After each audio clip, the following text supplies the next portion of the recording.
Here I am with Terry, the owner, operator, mentor, founder of Gearhead Junction. Is that correct? Wow, that's a hell of a title. I love it. I love it. And here we are at your coffee bar. Exactly. Drinking coffee. Exactly How right. many different motorcycle dealers can you say that? That's kind of one of my dreams. Welcome to MCC Just Motos. Hey, good evening, guys. It's Andy from MCC Just Motos.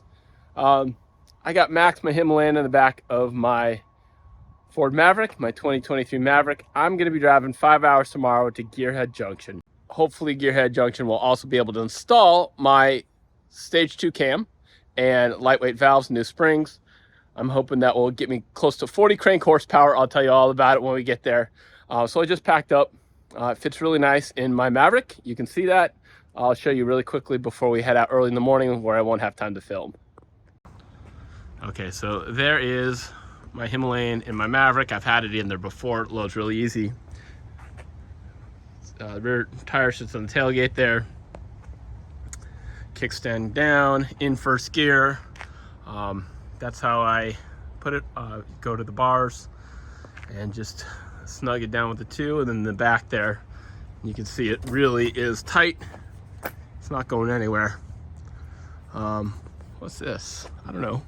Oh, part of the strap. I might fold the mirrors in, just, I don't know, make it a little more aerodynamic. It's a long trip. My Mitas EOS 7, yay. I got a muffler, I got all sorts of stuff on this. Hopefully we'll get it going and figure out what's going on, and they can help me out with my big bore kit, Stage 2 cam, all that good stuff, and I'll give you a ride review. Okay, good morning once again. I am on the road to Gearhead Junction. Gonna meet Terry and got my Himalayan all loaded up in my Maverick. Yeah, it's a gloomy morning. I got about a 5 hour drive. So on the way we go. It's only like less than 300 miles, but most of those twisty, curvy roads, and you know how that goes. So on the way we go. Gearhead Junction. You can see that's what we got from the outside. Let's head on in. 9T650, a trike, ATV, dirt bikes, GSXR, 1750, I don't know. Let's go check it out. Here I am with Terry, the owner, operator, mentor, founder of Gearhead Junction. Is that correct? Wow, that's a hell of a title. I love it. I love And it. here we are at your coffee bar. Exactly. Drinking coffee. Exactly How right. many different motorcycle dealers can you say that? That's kind of one of my dreams, but that's pretty awesome. You can buy it for about $20. Don't worry. My dream is for sale. I'm just kidding. Well, this cup was free. Thank you. I hope so. I don't know. You haven't seen the invoice I yet, know, right? No, not at all. Always. Yeah, that's the one thing we have here, man, is free coffees and free hugs. I was just afraid of giving you a hug here in front of the camera. Just go right ahead. I mean, all right, so I brought my Himalayan in today. You rode it, right? Yes, So I did. So it's a little more pep than Yeah, stock. definitely not the stock Himalayan. Kind of exciting actually, because a little bit more horsepower than what we're used to on some of our units that we have off the floor. So this will be kind of an exciting project, I think. I brought my Stage 2 cam and some lightweight valves, and I'm hoping that's going to push me to 40 horsepower, but we'll see. That's just a little very extra. exciting stuff. So. Cool. So let's talk about the dealership a little bit. Okay. And you told me you were in construction before the dealership. Have you always been into motorcycles? Always. So my big thing was that we I bought my first. Well, I didn't buy it. My parents bought my first motorcycle when I was 8 years old. So I started out with a little Kawasaki KV75. I still have it. I still have it. No way. Yeah, I still got it. We got to do a little bit of work to it, but we still have it. But That's awesome. bought that up in Massachusetts. No, Keene, New Hampshire, actually, and ended up shipping it to Saudi Arabia, where I actually grew up. And all right. I got to ride out in the Saudi desert, and I bet that was awesome. it was, except for the KV75 had these little 12-inch wheels. Yeah, and so a lot of they'd go soft down sand. straight. And I was that one guy that was getting passed by all the YZ80s and, because they were flying across, and there I was sunk. But it's still a great motorcycle. But that's what started it all. And yeah, and this what you see here is kind of a culmination of I guess 45 years now of my passion, and That's amazing. and going through different walks of life and experiences, and now I'm actually doing what I really was set out to do. So That's really cool. So let's talk about this dealership. So you told me this dealership was how many years old, and how long have you been at this location? Yeah, so And tell me where the location is. Right. So we actually started out 8 years ago, kind of as like a test. We're going to test to see if the test the waters in this particular area, see if it's actually going to work. And where are we? We're currently we're in Pembroke, Virginia, which is in the Southwest Virginia. We're about, if anybody knows, ever heard of a small university called Virginia Tech, we're about 20 minutes due west of Virginia Tech. That was 8 years ago when we started, and then we just have been here since really October timeframe of 2022. So, and now we're right on a major 4-lane state highway, and if nobody knows we're here, then they're obviously not looking. So so it's pretty exciting. Cool. And I saw the aesthetics and the inside and interior is pretty amazing. We'll talk about that in just a second. Well, actually, let's get into that right now. So you said you were in construction and building so far. So tell me about what your vision was for in here, and how long it took you to build, and why you chose the aesthetics you did. Yeah, so for me, I didn't want this to be an ordinary motorcycle shop. I didn't want you to come in here and say, oh gosh, this is just your normal big box motorcycle place. I wanted it to be a place where people could gather. And actually, the name Junction, it's where paths of folks cross. And it's in essence is like, hey, your experiences are awesome.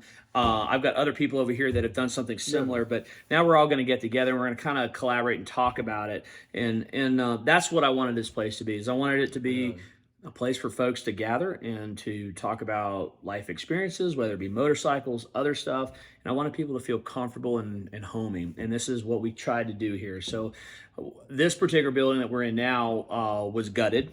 It was an existing building from the 40s. And we kind of add a little bit of new stuff to it to kind of bring that warmth. Though I use a lot of wood in my construction that I really like. And, saw that, And if I didn't have to build this place, I wouldn't have. But we got our loan pre-COVID, and building prices went through the roof. So I guess so we could afford the contractors. That's right. That's got lucky. Yeah, I was very fortunate. I had some good friends, but my three boys actually did pretty much everything that you see in here except for the heating and air. So we're very fortunate. So. Where did you get the materials, the woods from?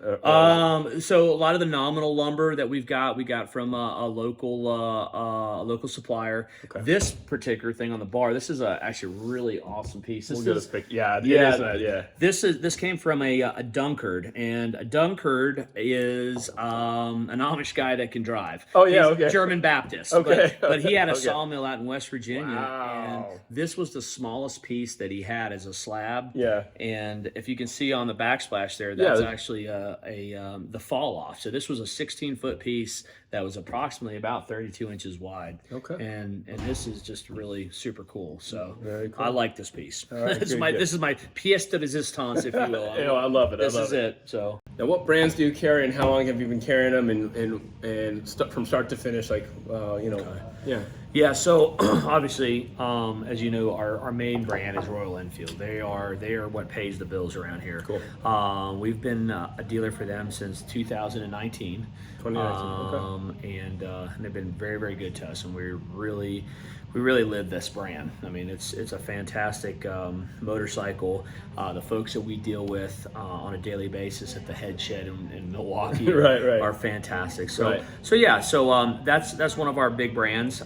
We also have some exotic dirt bike brands, because we are in a very dirt oriented environment here, especially in the area. I noticed that. So we carry Rieju, which is a Spanish brand. It's the old gas. Before KTM bought the name. And we also carry SWM, which is Speedy Working Motors from Italy.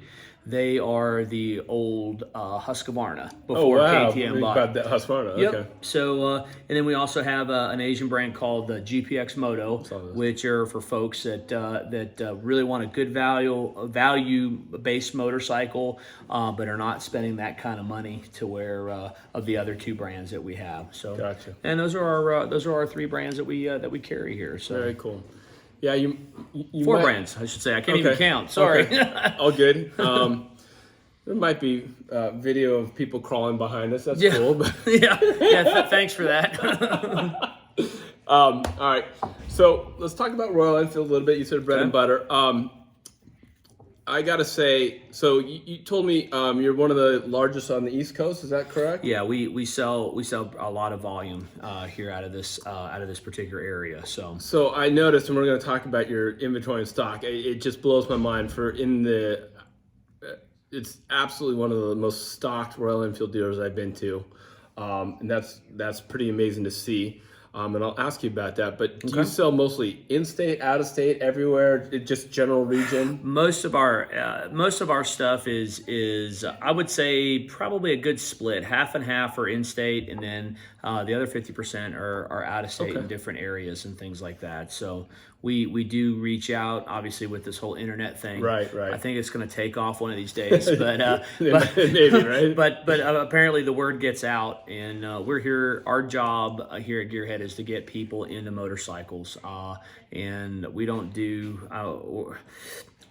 We don't negotiate. I mean, it is what it is because we're pretty cutthroat, and the main reason is because I live this brand, and I want this brand to be out in people's garages, and I'm going to do everything I possibly can to make it happen for them. So. Gotcha. And what type of riders usually buy Royal Enfields? It's all over. It's all over the spectrum. You know, you got this brand new, the brand new rider. This is his first bike. They'll gravitate maybe towards the 350 series. Either the Meteor or the Classic. You've got the older customer that's getting off of a GS. You know, they don't want their 1250 anymore, and it's too heavy for them to hold up, but they still want to get out there and do the adventure thing. So a lot of ladies are out there too. We have a good bunch of them that have come through here, and it's just it's a non-intimidating motorcycle for pretty much a lot of different demographics. You know, so and there's guys like me that I like the value that these bikes have, so I'm gonna ride that instead of the $15,000 adventure bike. You know what I mean? For sure. Okay, cool. Would you say that when someone comes in to buy a Royal Enfield, is it their first bike, second bike, or just all over the spectrum? All over the spectrum, but mainly I would say it's what we're finding is it's the folks that have ridden before, that have taken a little bit of a hiatus. That's so cool. And they're coming back. You know, it's been 15 years since they had their last street bike. Or, hey, I used to ride dirt when I was younger, and then I really would like to get into the street riding type of thing. And so that's what it's kind of here as of late. That's what we've seen. Gotcha. It's the folks that have had the rebirths. You know, so gotcha. Do you so let's talk about your inventory a little bit. I saw like a lot of every Royal Enfield model here. I've probably the most amount of Himalayans I've seen. Like usually they sell and are gone, and you have a lot of Himalayans in stock. We have a lot of stuff in stock. Well, that's true, and it's kind of by design, but it's also kind of a oops here and there. But during the COVID, obviously, all the manufacturers were really struggling. Royal Enfield did an awesome job to kind of monitor what was put out and what was manufactured, and also what their dealers purchased. So there's only certain open dates that we as dealers could purchase these bikes. And so my whole thing was I was going to buy one color of every model, and then I was selling them, and I was like, oh crap, here we go. So I decided to buy two colors of everything, and then all of a sudden the faucet shut off, the customer faucet shut off, and there we are. But that's okay, because obviously our sales in January actually went up, which is great. And the thing is that what we're going to be doing is have at least one color of every model in stock, and whenever it gets sold, there's another one that's coming in its place. And the reason is because when you go to the toy store, you want to see toys, right? So and that's the thing, and our customers are coming. It's incredible to be like, oh my gosh, you guys actually have motorcycles. Yes, we do. Yeah. And they're here for you. That's and really cool. And that's what the big thing is. So, yeah. And you have a mix of 2022, 2023. We do. Okay, We do. yeah. Some of our customers like the fact that we've got some really good pricing on the 22 models. Yep. But then there's also guys like me. I'm like, hey, you know what? I'm going to make sure I get the baddest and the latest date. Yeah, absolutely. So we make sure that we've got a good mix of that as well. We try to sell out, obviously, of our 2022s, Right. but we do have select 23s that are available for people that are like me. Gotcha. So, yeah. And actually, if you look in one of my last videos, I think it's going to be over here, I talked about some of the special features on the Meteor 350. And from what I understand, the 2022s had navigation. But yes, they were orderable for 23, but there's still a chip shortage and harder to get. Is that correct? From what I understand, yes. So Okay. we do have some, and I'll show you them here in a little bit. Yeah. We do have some 23s that do not have it. Okay. And that's exactly what it is. The supply chain somewhere along the lines it did not allow for that. However, good news is that the wiring harnesses are still ready for them. Okay. So whenever this situation gets resolved, then you can order it. Absolutely. That tripper now is really good. Yeah, it's really pretty cool. It's really, for what it is, it's really good. I'm gonna say, man, when I was a little skeptical when it first came out, but I was like, my goodness, this is they like a lot of other things. They nailed it on the head. It's really cool. It's really awesome. Well, let's do this. Let me grab the camera here. Why don't you Okay. show me around the dealership, show me around the sections of the bikes and how you have it laid out. Oh dear. Okay. All right, so let me film you here. Why don't you just why are you so sore? Well, I may have wrecked a little bit yesterday on a hair scramble. How many hours were you out?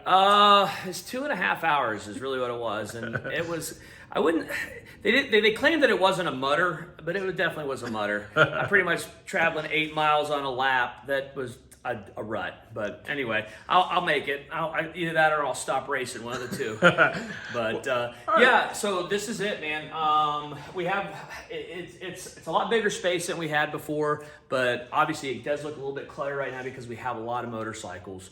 The game plan here is to really kind of shrink them down just a hair so that we can, move around bikes a little bit more efficiently. But over here behind me are the brand new Strams for this year. What do you think of them? I like them, and I'll tell you why. I think that they are designed for the folks that want to get a quick run in. Like they don't want to have to get on the Himalayan, which is a little bit more bulky, and it's more designed for your more long distance type of travel. This is the grocery getter, and oh God, I'm going to hit a fire road on the way to the grocery store. It's a little bit more nimble because it's got a smaller trail to it, a shorter trail on it with the 19-inch wheel. They've really made it competitively priced. I believe it's like $400 less than the 2023 Himalayan, but it is a fantastic little rider. A little bit of a slower sell for us. We've only sold 3 of them so far, but I think part of the reason was that is because we got them later in the season, and really. So also we've got we have a huge following of dirt guys in this particular area. So we have our Asian brand over here, GPX Moto. Got a whole bunch of them for our big thing is we try to foster kids getting into the program.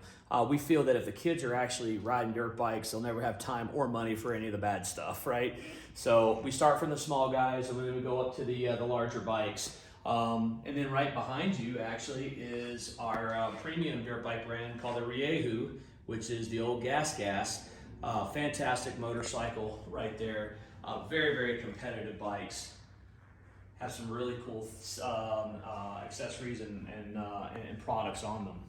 So as we kind of go forward here, I've got a couple bikes that are scattered here. We have a little bit of rain out there today, so I don't have them all out there, but we've got our two chrome beauties right here. Believe this, the chrome, the Mark II is going out tomorrow to actually a local fella, guy in Roanoke, not too far away from us, so that'll be pretty nice. Over this area here, we have all of our 350s. We have a lot of classics, and we have several Meteors as well. And between the two, what has been selling, or about equal? You know, the media, it's kind of funny. When they first came out, everybody here in the United States is like, oh man, they're only a 350. That's, oh wow, we need something bigger. So the Meteors came out first. They didn't really start selling. And then the 350 Classic came out. And then all of a sudden the Meteor started selling. And now, and we're seeing, I'm gonna say it's for us in this demographic, we're looking at about half and half. So they sell about the same. We just actually have more of them here because we bought a lot more Classics when they came out. So if you're in the market for a Classic, come talk to us. And as we go around over this side, we've got our Himalayans. We actually sold our last 22 the other day. So now everything that you see here, I think we have 1, 2, 3, 4, 5, 6, 7, 8, 9, 10, and we have about 5 more in storage. So if you need a Himalayan, we got those too. Himalayan, excuse me. And then this is my favorite room because this is one of the ones that I ride. This is our 650 Twins room. So we have actually 2 or 3 of each color of the Interceptors and 1 color of each of the GTs. The GTs for us are not as a heavy seller. They're a friggin' awesome motorcycle, but we're out in the rural America here. Most of the folks that will buy the GT are going to be more in an urban setting. So, but they're fun, man, and they're just the sex appeal of those things are incredible. So, but that's it. That's where all our products are, and Cool. we're really excited to have this much here for people to see. Very Why don't you? Hey, why don't you come down? What are you doing over Memorial Day weekend? I don't know yet. I got a kick-ass event, dude. Well, let's talk about events. What kind of Okay. events do you run, and Okay. tell me what events you got coming up. Well, we do 2 adventure rallies a year. Okay. Okay. In the springtime, this year is going to be May.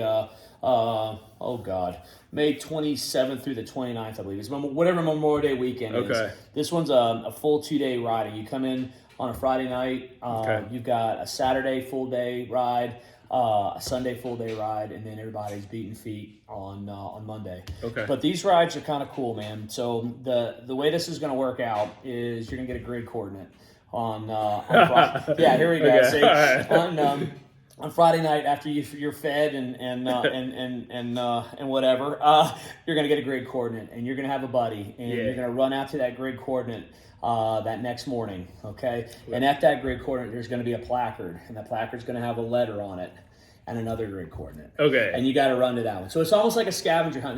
But it's gonna spell something, isn't it? It is at the very end. It's gonna spell something. But the goal is that Yeah. you get to get all those letters in the least amount of time. Drink more Ovaltine. There you go. I like. Oh my gosh! Did you just share that? Anyway, we'll see how many people watch your podcast. So that's day one, and then at the end of day one, obviously we really pride ourselves in feeding you guys really well. So Okay. we do ribeyes, we do pork chops. We do. I think this year we're going to have a Memphis style barbecue as well. But it's a great experience because we only limit it to 60 riders. Okay. So it's kind of a premier event, and it's an intimate event. So Yeah. everybody's going to learn everybody's names. You know, it's going to be a kind of a cool thing. Okay. Sunday, we get up after you've had a good breakfast. Mm-hmm. It's going to be it's kind of like our rally event. And what that is you're going to have already on Saturday night, we'll have given you a route with checkpoints. So what you have to do is you and your partner have to race to the checkpoints. And there's going to be a number on the placard. You pick the number, and then after you get done, there's going to be a multitude of points. And it's going to span over 3 different counties, so and in 2 different states. Okay. So we're going to go into West Virginia as well. So after they're all done, they're going to sum everything up. Hopefully, you have your basic arithmetic skills. Okay. And whoever gets back in the shortest amount of time with the correct summation is going to be the winner. And then Okay. we give away close to $2,000 in swag. That's for these awesome. things. Yeah. So it's a great event to go to. And what's it called? It's called the No Name Adventure Rally. I love it. Yeah, we're not really into names. You're like, whatever. That's right, whatever. And then in June, we have something called the Royal Road Rally. We've had really good successes with the off-road, so we've been doing this now for about 5 years. Okay. But we want to kind of help out the other road folks too. Okay. Because we have some beautiful roads out here in Southwest Virginia, twisties, just fantastic stuff. So so we started that last year, and it was a really good it was a good deal. Good deal. So we're going to continue at this year. That'll be in, I haven't gotten the dates yet, but it's probably the second weekend in June. Okay. And then we transition back into the fall time when the fall colors are coming down, and we got the Frosty Fender Adventure Rally. That'll be another one, and we'll have a different kind. Last year we had guided routes. We had 4 different routes, and we had some dedicated tour guides that actually took you around and stuff. And it's the same thing. You eat well, you drink well, and we had a live band. You know, it's just it's a party, but it's not a biker party. You know what I mean? Yeah, I get you. Very cool. But it's a lot of fun. So that's our kind of what we do during the year. So well, what do you want people to know about the dealership?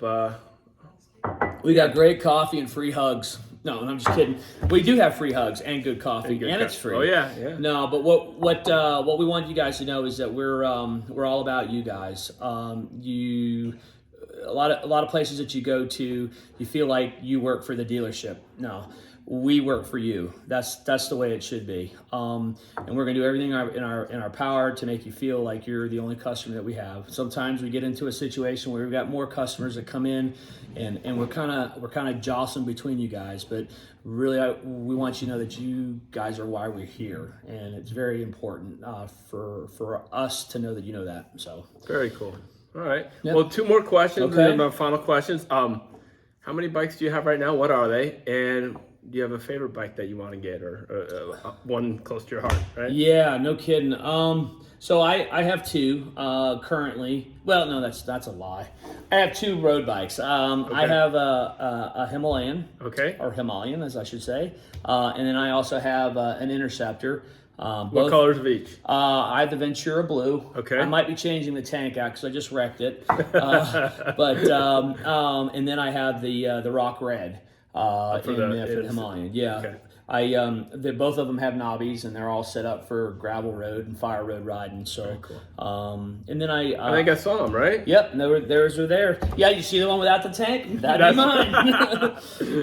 And then I have a slew of dirt bikes that I ride for off-road racing and stuff like that. So, yeah, man. And what do I want? Yep. Oh man, that's a tough one.